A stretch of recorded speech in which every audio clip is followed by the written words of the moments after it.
Welcome back. Chapter 5 is titled Healthcare Relationships, and it's one of the broadest chapters in this course. If you recall, Chapter 5 focused very tightly on how health itself is defined and delivered. Chapter 5 takes a broader look to ask, through which relationships does all of that happen? In this chapter, we'll move through 4 relationship contexts: the provider-patient relationship, family relationships, community engagement, and workplace relationships. Each of these is a distinct site where health gets communicated, negotiated, and supported. And as we'll see sometimes, where most often due to communication or a lack of understanding of the communication factors and what communication is, health itself and health communication can break down. This chapter addresses all of the disciplines of the students that are part of this course. Nursing and health sciences students will recognize the clinical models, including shared decision-making, patient self-management, the physician-patient relationship typology. My communication students will find this chapter really interesting because, as they know, nearly every relationship context that we talk about in this chapter is fundamentally a communication phenomenon. Family storytelling, communication diffusion of innovation in the community, and workplace social support. As we go through these concepts, see which one most resonates to the domain you see yourself working in.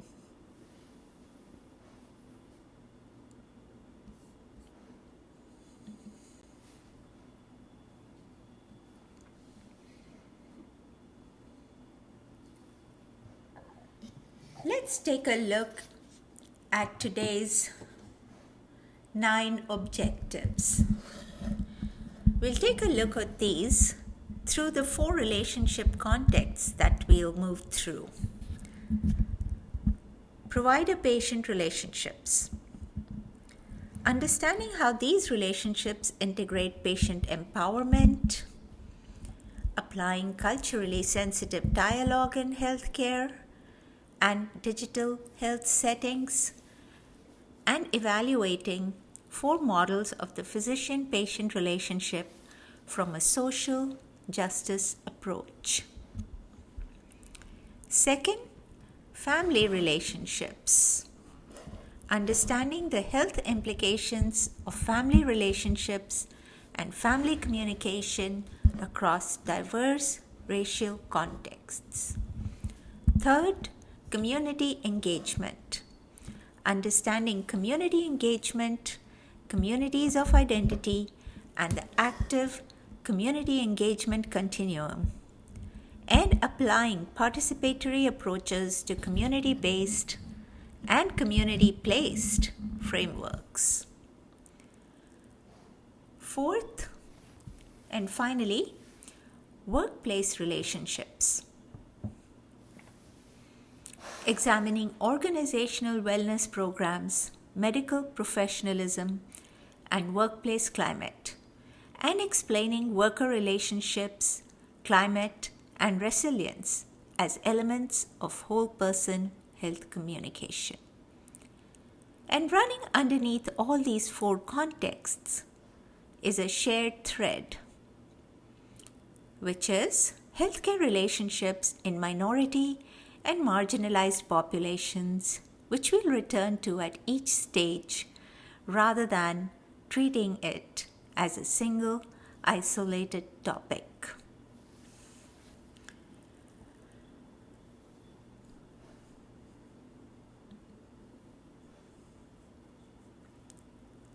Let's start where most health communication really begins. The relationship between a provider and a patient.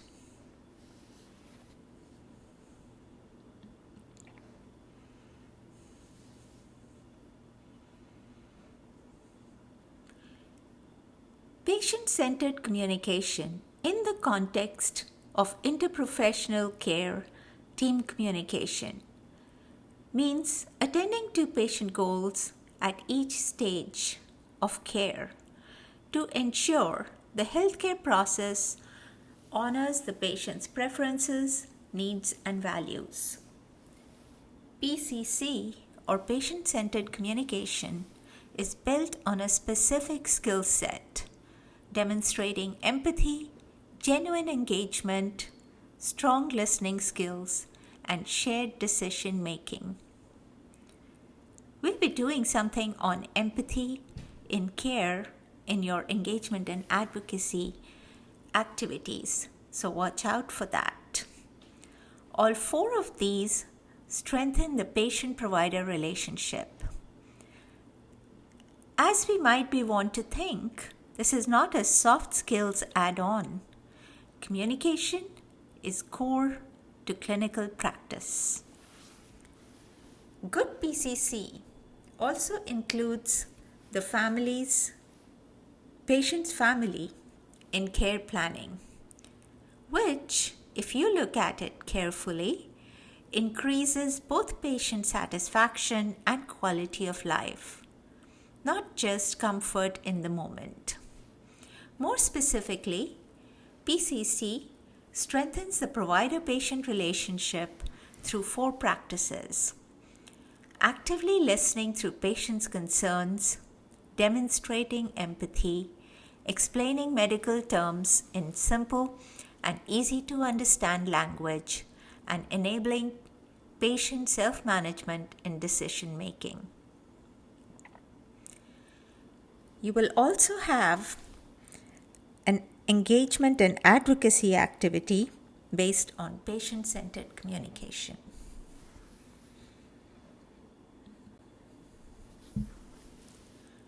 Now let's look at a specific, well-established model: Epstein and Street's cancer care model. It centers communication in a multidimensional PCC framework organized around 6 key functions: foster healing relationships, exchange information, respond to emotions, manage uncertainty, make decisions, and enable patient self-management.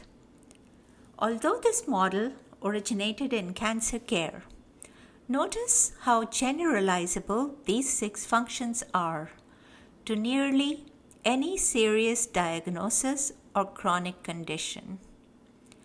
Together, this framework promotes provider empathy, facilitates shared decision-making, and enables a shared understanding of the healthcare situation and the goals of care between provider and patient.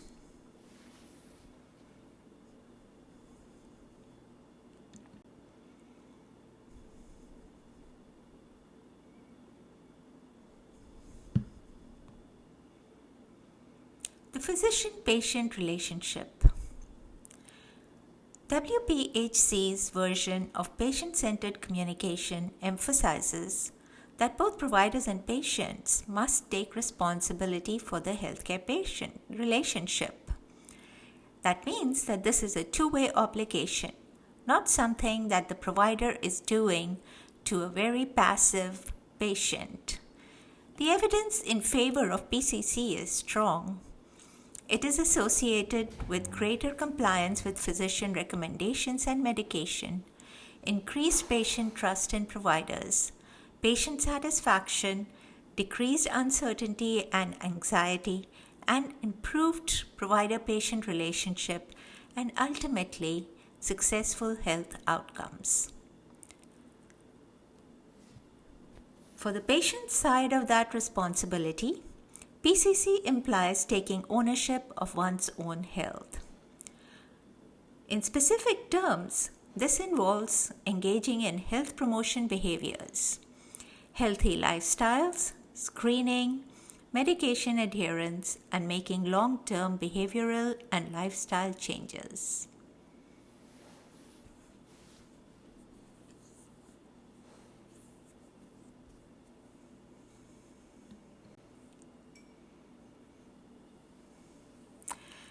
Now, let's bring health equity directly into this relationship from both sides. That means the provider's perspective and the patient perspective. From the provider's perspective, acknowledging each patient's social determinants of health, if you recall, SDOH, can go a long way towards building trust and overcoming barriers to care. Effective communication from the provider's perspective can support an individual's self-efficacy, which is their belief in their own ability to manage their health. And from the provider's perspective, culturally sensitive dialogue that employs narrative and motivational techniques can guide emotional feedback from patients rather than using a one-size-fits-all approach. Now, you will have an engagement and advocacy activity to go with this, so watch for that. From the patient's perspective, a good patient-provider relationship grounded in empathy and warmth can mitigate some of the negative causes of poor healthcare outcomes, even when structural barriers are still present. That's important. And this kind of a dual perspective from the provider and the patient side also matters, because health equity in this relationship isn't just the provider's responsibility to sort of do better. It's a relational, co-constructed outcome where the patient also has to play their part and take responsibility for establishing that form of equity.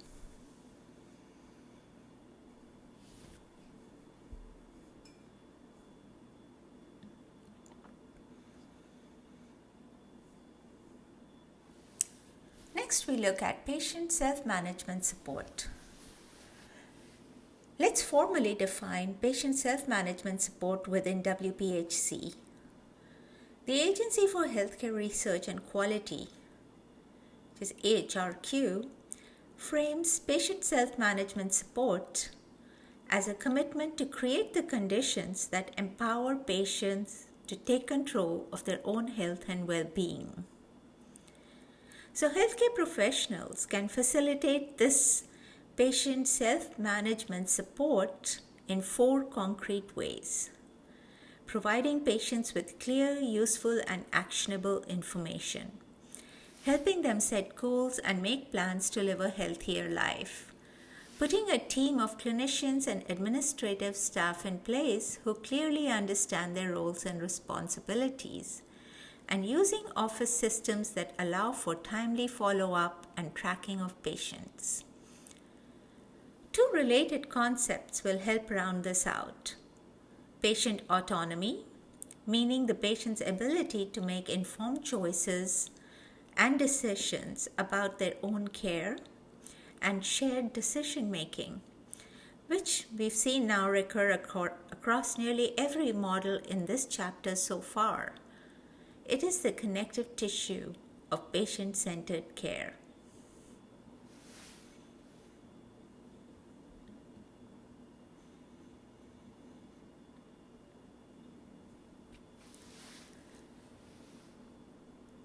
Next, we move on to the 4 models of patient-physician relationships. There is also an engagement and advocacy application activity for you based on the 4 models, so watch out for that. This is a foundational typology in medical ethics and health communication. 4 distinct models of how a physician and patient can relate to one another, each implying a different distribution of power and responsibility. The paternalistic model: patients receive the interventions that their provider determines to be most appropriate for their health and well-being. In this case, decision authority sits primarily with the physician. The informative model: in this case, the physician provides the patient with all relevant information so the patient can select the medical intervention of their choice. And then the physician respects and implements that choice. So this goes a little bit beyond paternalistic model, but still doesn't go far enough in promoting that kind of shared decision making, or health equity, or patient autonomy. So the third, we have the interpretive model. The physician-patient interaction serves to help elucidate the patient's own values and desires, with the physician helping the patient decide on interventions that support what the patient actually wants. So you can see that this moves in stages towards greater empowerment and autonomy and equity in a way that promotes the true spirit of shared decision making. Last, we have the deliberative model. The physician-patient relationship is geared toward enabling the patient to choose the best health-related values for their given clinical situation. This involves the physician actively engaging with, and sometimes gently challenging, the patient's values, not simply relaying facts or inferring preferences on their behalf. So I'd like you to see and think through how these 4 models sit on a spectrum from provider authority to patient authority, and such that no single model is really correct for every situation. Sometimes a true emergency may call for a paternalistic decision-making scenario, while a chronic disease management plan may call for a deliberative model. So they are not necessarily one above all, but they are along a continuum of greater shared decision making.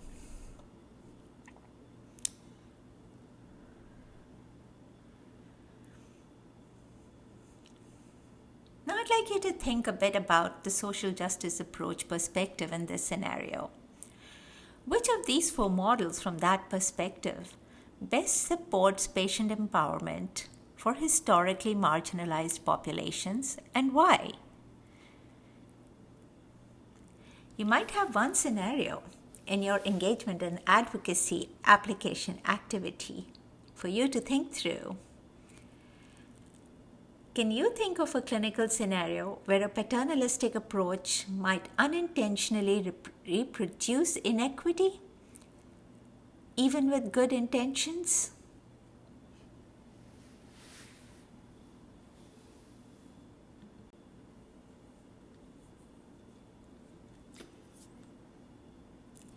We now move from the dyadic provider-patient relationship slightly outward towards a wider relational context, the family.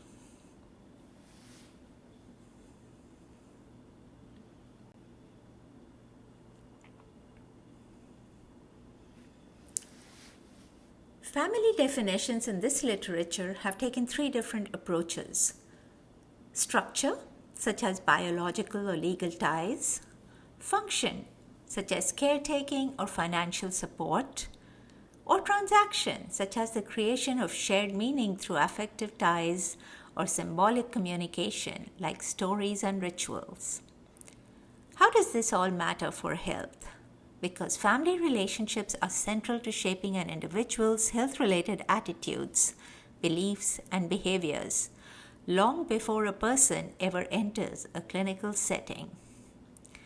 From the perspective of WPHC specifically, close and supportive family ties with partners, spouses, intergenerational family members, and siblings, for instance, are associated with stronger caregiver coping skills, greater adaptability, and clearer communication about illness and its management within the family unit.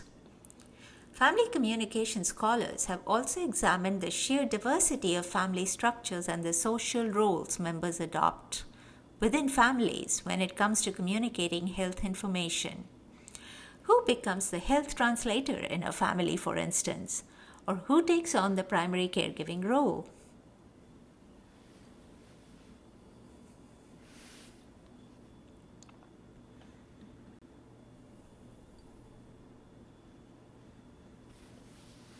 Next, let's define 3 specific types of family-linked information that show up constantly in clinical and public health practice. First, the family health history. This is a record of the conditions and diseases present within a family. It provides an understanding of the environmental, behavioral, and genetic factors shared across multiple generations of biological relatives. Second, the family cancer history, FCH. Specifically, this is a history of cancer within the family, important enough as a distinct risk category that it's tracked separately from the more general FHH. Third, the PHI, or the personal health information. This is information related to the past, present, or future health of an individual. This can include medical history, test results, demographic information, insurance information, and other data that healthcare providers use in delivering care. For my nursing and health sciences students, notice how FHH and FCH intake, done well, is itself a communication-centered task. It depends on a family being willing and able to share sensitive, sometimes painful, generational information with the provider they may have just met. In how many ways can you see this being a communication task beyond this example?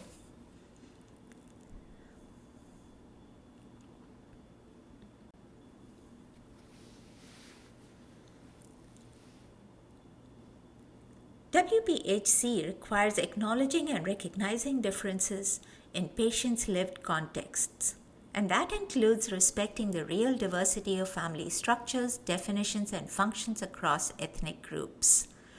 Family communication research examines how these differences underpin health outcomes. This isn't simply a cultural awareness footnote. It means the assumptions embedded in a standard family health history intake form, or a standard assumption about who the primary decision maker in a family is, may not hold across all of the families a provider serves. A one-size-fits-all approach to family communication and care risks systematically mistreating some patients' actual support systems and decision-making structures.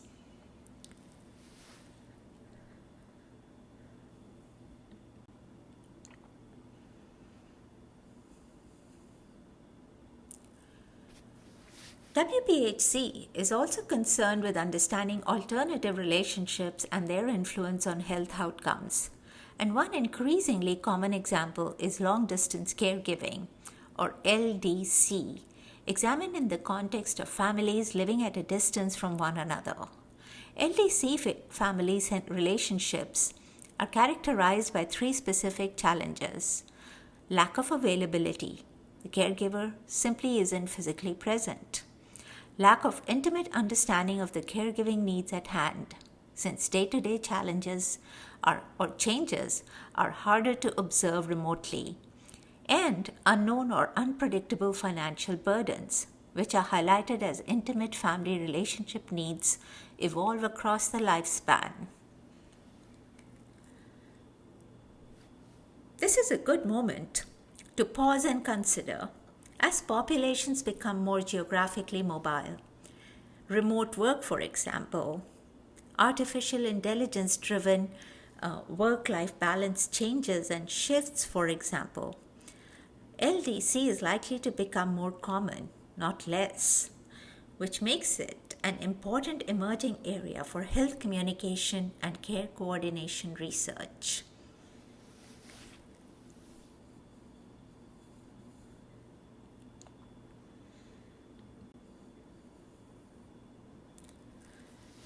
Let's look broader once again, from the family to the community.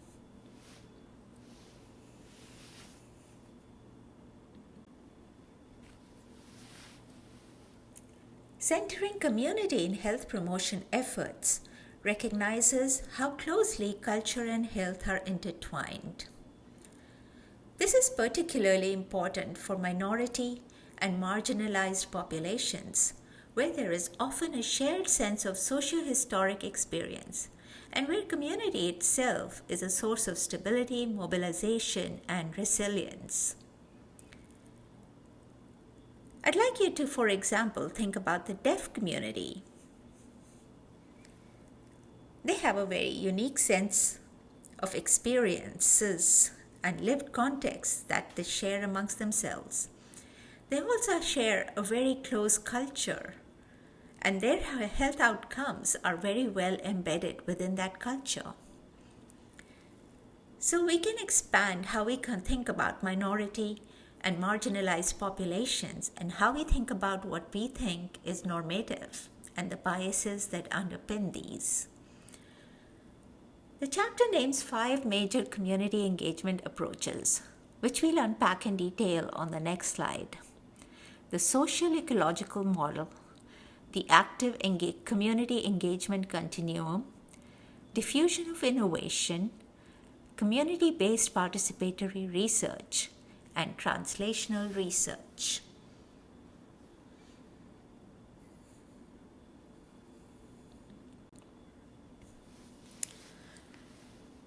Let's take these 5 approaches one at a time.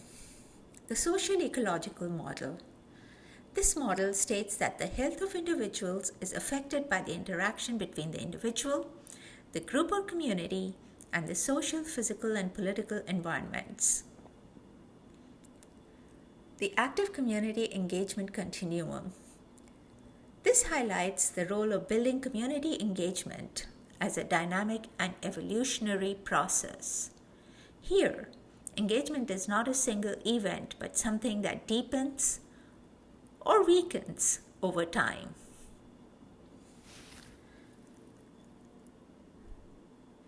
Diffusion of innovation. Defined by Rogers as the process by which an innovation is communicated through certain channels over time among the members of a social system. This is one of the foundational theories in health communication for understanding how new practices spread or fail to spread through a community.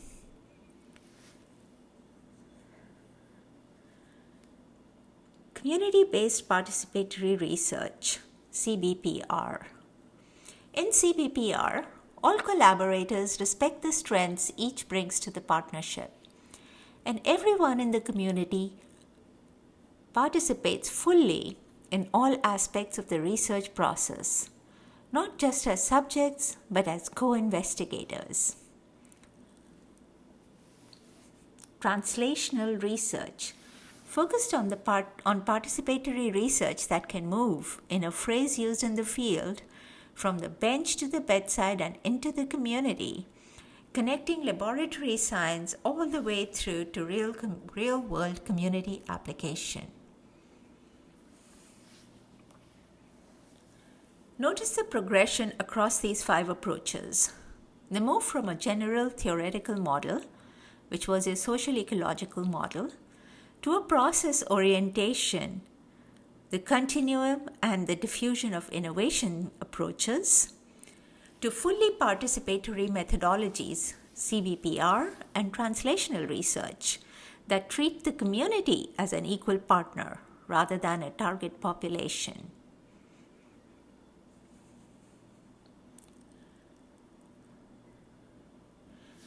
Just by way of a thinking thought prompt, Choose any one of these 5 community engagement approaches and identify a real or hypothetical health initiative in your own community that reflects that model. Which of these 5 approaches do you think is hardest to implement well in practice? Why do you think so?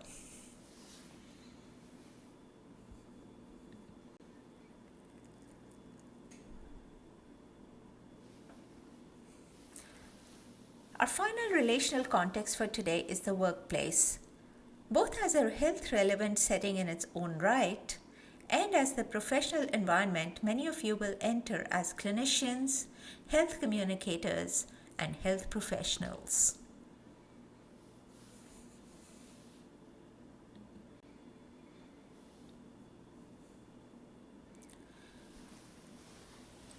Organizational wellness programs traditionally focus on physical and mental health. But this chapter argues that organizations also need to attend to social health, which is the quality of an employee's network of professional and personal relationships at work. This also reflects the notable trend of organization as family, whereby organizations increasingly take on family-like roles in their employees' lives through initiatives such as work-life or work-family programs, flexible work options, and dependent care benefits. For my future nursing and health sciences professionals in class, this is worth reflecting on personally, since healthcare workplaces are often exactly the environments where these wellness programs are tested first, and where their absence is felt most acutely given the demands of clinical work. For my communications, psychology, and disability sciences minors, think about how organizations communicate work-life balance, and how do they communicate the organization as a family, and to what ends? To whom does this family-based metaphor serve, and who does it not serve, and how can we make this presentation as we communicate these work in mutually beneficial ways as we like to think about in strategic communication.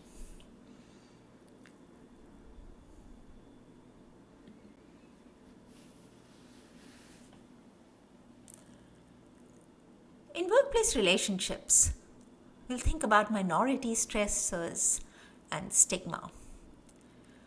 Not all employees experience the workplace in the same way. Employees who belong to minority groups are more likely to face infringements on their professional boundaries and increased scrutiny over their professional actions within the workplace, leading to what we sometimes label as minority stress. This connects to medical professionalism and stigma more broadly. Stigmatized individuals are, in some way, excluded from complete social acceptance, often stemming from characteristics rooted in prejudice or bias, rather than in anything about their actual performance or competence.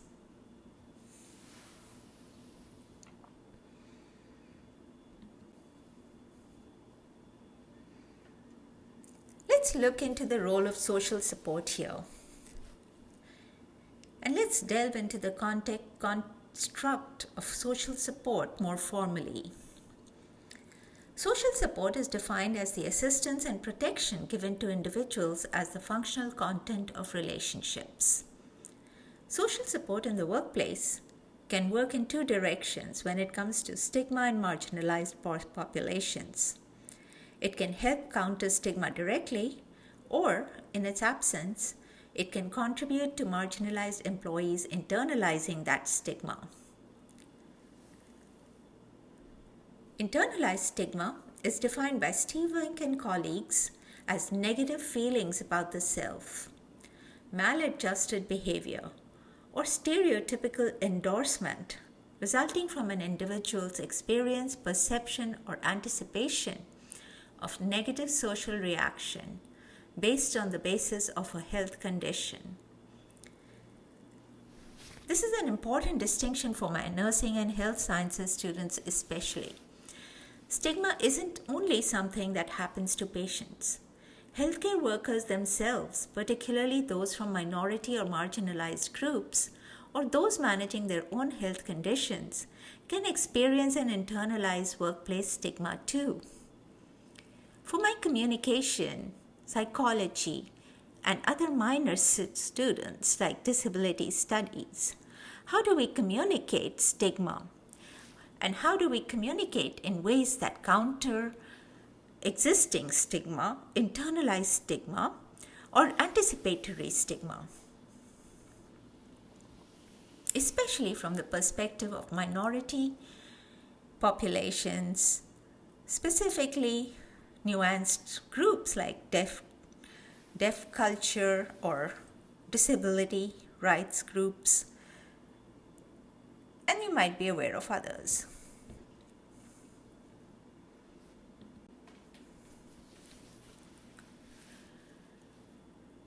Let's close this section with what actually builds resilience in the workplace. An open and welcoming work environment can communicate social support and worker health in significant and measurable ways. Communicative support offered by supervisors to employees can bolster the supervisor-employee relationship, with documented positive safety outcomes in high-risk and dynamic work environments. Think about clinical settings, emergency response, or other high-stakes professional contexts many of you are training for. Finally, the chapter introduces the concept of resilience labor. Resilience that is actively constructed through transformative identities and identifications, which can bolster and sustain both organizational involvement and individual worker resilience over time. Resilience, in other words, isn't simply an individual trait some workers have and others lack. It's actively built through workplace relationships, leadership behavior, and identity work. So that's a lot to chew on for all the people in this class today. No matter which discipline, minor, or profession you might be entering, if you think about health in equity-based terms and how health should be equally a resource for everyone, these are the contexts in which we make that happen.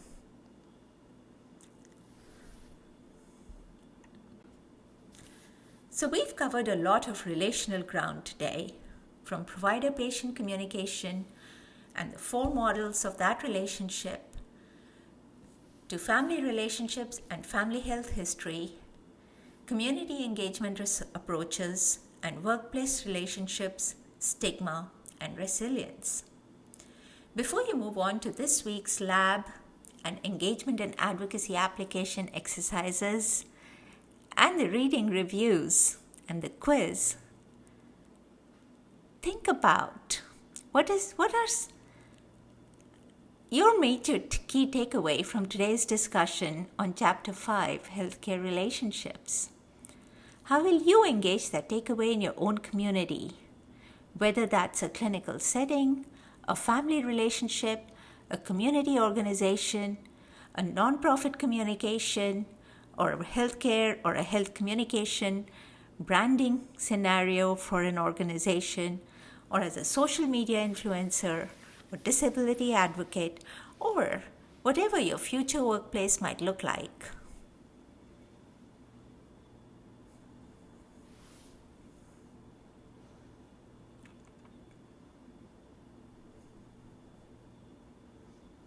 As we move out, review the chapter to see if you can recall the 6 functions of Epstein and Street's patient-centered communication network. Can you recall the 4 models of the physician-patient relationship: paternalistic, informative, interpretive, and deliberative? And identify which places the most decision-making authority with the patient. Can you recall what family health history involves and explain how it differs from personal health information? Can you name at least 3 of the 5 community engagement approaches that we've discussed in this chapter? Social ecological model, active community engagement continuum, diffusion of innovation, CBPR, translational research. Can you define internalized stigma and explain one way workplace social support can counter it? So lots to chew on. Thank you for engaging with this chapter.